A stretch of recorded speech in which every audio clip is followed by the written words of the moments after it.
आज भारतीय जनता युवा मोर्चे के कार्यकर्ताओं ने कांग्रेस पार्टी कार्यालय के बाहर देश के नेता प्रतिपक्ष राहुल गांधी और कांग्रेस पार्टी का पुतला दहन किया, उनके खिलाफ नारेबाजी करी। भारतीय जनता युवा मोर्चा इस बात को देश के जनमानस के सामने लाना चाहता है कि बीते कुछ दिनों से जिस प्रकार सदन के अंदर देश के नेता प्रतिपक्ष राहुल गांधी और कांग्रेस पार्टी के नेता लगातार जो डॉक्टर बाबा साहब अम्बेडकर के नाम पर देश की जनता को लगातार भ्रमित करने का प्रयास कर रहे थे, नरेंद्र मोदी जी के नेतृत्व वाली सरकार ने जिस प्रकार डॉक्टर बाबा साहब अम्बेडकर की नीतियों पर चलकर देश में जनहितैषी योजनाएं लाने का प्रयास किया है, कांग्रेस को वो हजम नहीं हो रही है। ये वही कांग्रेस पार्टी है जिसने डॉक्टर बाबा साहब अम्बेडकर को अपमानित करने का प्रयास किया। ये वही कांग्रेस पार्टी है जिसने पंडित नेहरू के नेतृत्व में जब कांग्रेस पार्टी की अंतरिम सरकार बनी आज़ादी के बाद, अम्बेडकर उसमें कानून मंत्री बने, देश के संविधान निर्माता डॉक्टर अम्बेडकर को दलित विरोधी नीतियों से असहमत होते हुए कांग्रेस पार्टी की उस अंतरिम सरकार से इस्तीफा देना पड़ा। और जब डॉक्टर अम्बेडकर देश में पहला लोकसभा का आम चुनाव जब मुंबई से लड़ने जाते हैं तो देश के पहले प्रधानमंत्री नेहरू डॉक्टर अम्बेडकर के खिलाफ बहुत पूरे पुरजोर रैली करके प्रचार करते हैं और उनको हरवाने का प्रयास करते हैं। और जो व्यक्ति डॉक्टर अम्बेडकर को हराता है उसको कांग्रेस पार्टी बाद में देश में पद्म विभूषण से नवाजने का प्रयास करती है। ये वो कांग्रेस पार्टी का चाल चरित्र और चेहरा है। ये नरेंद्र मोदी जी के नेतृत्व वाली सरकार है, ये अमित शाह और नड्डा जी के नेतृत्व वाली भारतीय जनता पार्टी है जिसने लगातार डॉक्टर बाबा साहब अम्बेडकर को लगातार उनके एक एक शब्द को पाथेय माना और उनके बताए रास्ते पर चलने का प्रयास किया है। मैं मानता हूं कि डॉक्टर अम्बेडकर हम सबकी आस्था और श्रद्धा के केंद्र हैं। डॉक्टर अम्बेडकर इस देश के युवाओं के लिए आदर्श हैं। इस देश में सच्चे मायनों में कोई आइकन है तो डॉक्टर बाबा साहब अम्बेडकर हैं। देश के दलित युवाओं का कोई आदर्श हो सकता है तो डॉक्टर बाबा साहब अम्बेडकर हो सकते हैं। मैं मानता हूं कि राहुल गांधी अपने गिरेबान में झांके और इस बात को बताने का प्रयास करें कि क्या पंडित नेहरू, राजीव गांधी, श्रीमती इंदिरा गांधी तब याद नहीं आई कि डॉक्टर बाबा साहब अम्बेडकर भी देश के महान एक प्रकार का इतना महान व्यक्तित्व जो पूरी विश्व में डंका बजाता था, उसको आप भारत रत्न नहीं दे सकते थे। तब 1990 में आकर जब आपकी सरकार नहीं थी तब डॉक्टर अम्बेडकर को भारत रत्न दिया गया मरणोपरांत।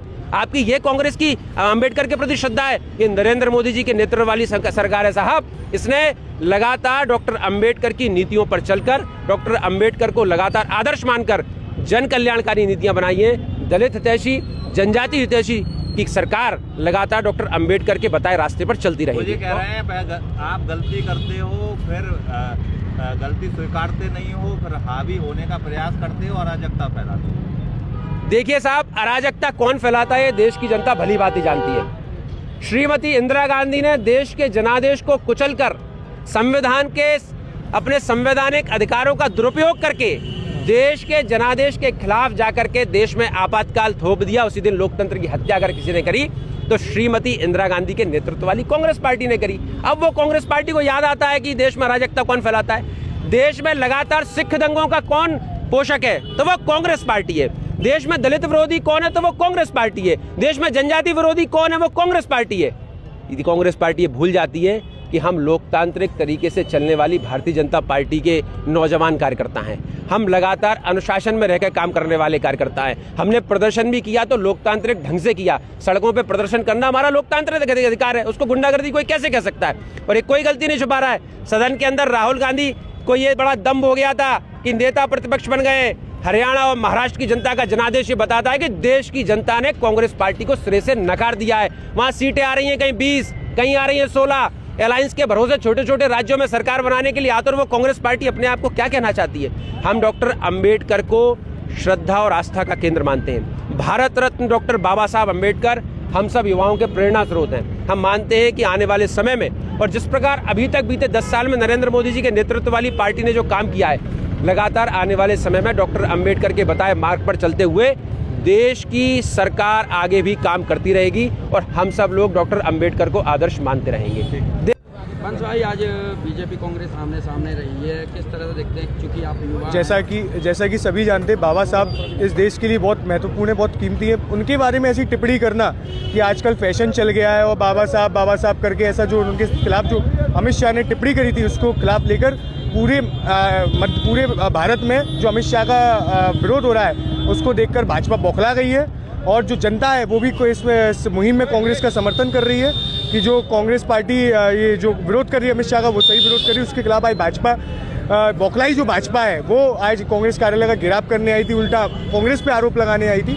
तो मैं उन लोगों को बता देना चाहता हूँ, जो हमारा जो कांग्रेस संगठन है वो राहुल गांधी जी की जो विचारधारा है वो बाबा साहब की विचारधारा से कांग्रेस बाबा साहब की विचारधारा में मानती है। और अगर ऐसा अगली बार बीजेपी विरोध करती है तो कांग्रेस ही पुनर्जोर से उसका विरोध का जवाब देगी। कांग्रेस लगातार हावी है संसद में, क्या यही कारण है जिससे बौखला के आज कांग्रेस कार्यालय पे? मैंने बोला ना, भाजपा है वो बौखलाई भाजपा है। ये वो भाजपा नहीं है जो बौखलाई भाजपा है जो कांग्रेस संसद में डेली हावी है। राहुल गांधी जी इन पे हावी हो रहे हैं, उसके खिलाफ अमित शाह बौखलाई हुए। अमित शाह जो टिप्पणी करते हैं उसके खिलाफ जब पूरे भारत में, संपूर्ण भारत में जो प्रदर्शन कांग्रेस द्वारा किए जा रहे हैं उसके खिलाफ आज ये बौखलाई भाजपा ने विरोध किया है। पहली बार हुआ है कि विपक्ष के कार्यालय पे सत्ताधारी लोग प्रदर्शन करने आए हैं, किस तरह से देखते हैं? ये आप समझ सकते हो कि आपके मुंह से निकल रहा है कि ये पहली बार हुआ है, तो इस देश में बहुत चीज़ें पहली बार हो रही हैं कि गृह मंत्री जी संसद के अंदर अंबेडकर कह के संविधान को पहले दबाने की बात तो कर ही रहे थे, अब संविधान के रचयिता को भी दबाने की बात कर रहे हैं। ये पिछड़े, दलित और शोषित वर्ग को दबाने की बात करने वाले लोग ये देश का क्या कल्याण करेंगे? और ये जो आए ये हमें डराने आए थे, धमकाने आए थे, तो ये तो समझ में ही नहीं आया हमें बैरिकेड पे क्या करने आए थे। तो सवाल ये है, ये दोहरी सोच और दोहरी विचारधारणा वाले लोग हैं, ये मनुवादी विचारधारणा वाले लोग हैं। इनको ये समझ में नहीं आ रहा है कि देश का हर नागरिक संविधान से बंधा हुआ है और हम संविधान के बचाने की बात कर रहे हैं। और ये बात राहुल गांधी जी आदरणीय कब से ये बात कह रहे हैं और दोहरा रहे हैं कि संविधान को हमें बचाना पड़ेगा, क्योंकि भाजपा रक्षक की जगह भक्षक बन चुकी है। भाजपा की कथनी और करनी में अंतर है और भाजपा राष्ट्रवाद की बात नहीं कर रही है, स्वयं के निर्माण की बात कर रही है। क्या बीजेपी विपक्ष से बौखलाई हुई है? डर चुकी है। ये आपको जो देखने को मिला, ये क्या होता है? हम किसी के घर क्यों जाते हैं? सामने वाले को दबाने ही तो जाते हैं मानसिक रूप से कि वो दब जाएगा। पर ये पार्टी वो है जिन्होंने अंग्रेजों को भगा दिया, आप क्या चीज़ हो? तो हम किसी से दबने वाले नहीं, अंग्रेजों से नहीं दबे तो आपसे क्या दबेंगे? वो एक नारा सुना है ना, पहले लड़े थे गोरों से, अब लड़ेंगे चोरों से, तो चोरों से हम लड़ रहे हैं। धन्यवाद। कांग्रेस और बीजेपी का आज सामने टकराव हुआ है, बयानबाजी भी जमकर हुई है, क्या कारण है? ये लोकतंत्र का गला घोटना चाहते हैं। बाबा साहब का ये अपमान नहीं सहेगा हिंदुस्तान। ये अक्षम अपराध देश के गृह मंत्री अमित शाह जी ने किया है और उनको तत्काल माफ़ी मांगते हुए अपने पद से इस्तीफा देना चाहिए। और कांग्रेस पार्टी लगातार संघर्ष करती रही जब तक कि वो अपनी माफ़ी नहीं मांगते और इस्तीफा नहीं देते। कांग्रेस पार्टी लगातार ये मांग उठाती रहेगी। आज देश की जनता आई हुई है, देश का जन जन आज दुखी है जिस प्रकार से बाबा साहब का इन्होंने अपमान किया है। क्या बीजेपी विपक्ष के से बौखलाई हुई है? विपक्ष इस तरह से हावी हो रहा है। भाजपा का लोकतंत्र में भरोसा ही नहीं है, संविधान के ऊपर भरोसा ही नहीं है। वो सदैव लोकतंत्र की हत्या करने वाले लोग हैं। लोकतंत्र में उनकी आस्था नहीं है, संविधान को में उनकी आस्था नहीं है। और आज जो प्रदर्शन हुआ है ये लोकतंत्र और संविधान के अनुरूप नहीं है। बीजेपी के कार्यकर्ताओं ने कांग्रेस के कार्यालय पे प्रदर्शन किया है, आमना सामना हुआ है, बयानबाजी भी हुई है, किस तरह से देखते हैं, क्या कारण रहा है? भाजपा का जो है दुस्साहस जो किया है उसका जवाब कांग्रेस के कार्यकर्ताओं ने यहीं नीचे उतर के दे दिया। घेराव तो वो क्या करते, घेराव तो वो कर ही नहीं पाएंगे कभी। और मैं आपको बता दूं कि ये अपनी गलती छुपाने का इनका जो प्रयास है वो निरर्थक है। अमित शाह जी को तुरंत इस्तीफा देना चाहिए। और जो मोदी जी ने जिस तरह से उनको सेव किया है, मोदी जी को भी यही कहना चाहिए अमित शाह जी से कि बोले आप देश से माफ़ी मांगें और इस्तीफा दें। बीजेपी कह रही है कि वीडियो के साथ छिड़कानी की गई है, काट झाट के चलाया जा रहा है। वीडियो संसद का है, वो संसद चल रही थी। लोकसभा किसकी है? सरकार किसकी है केंद्र में? कांग्रेस कैसे छेड़खानी कर देगी?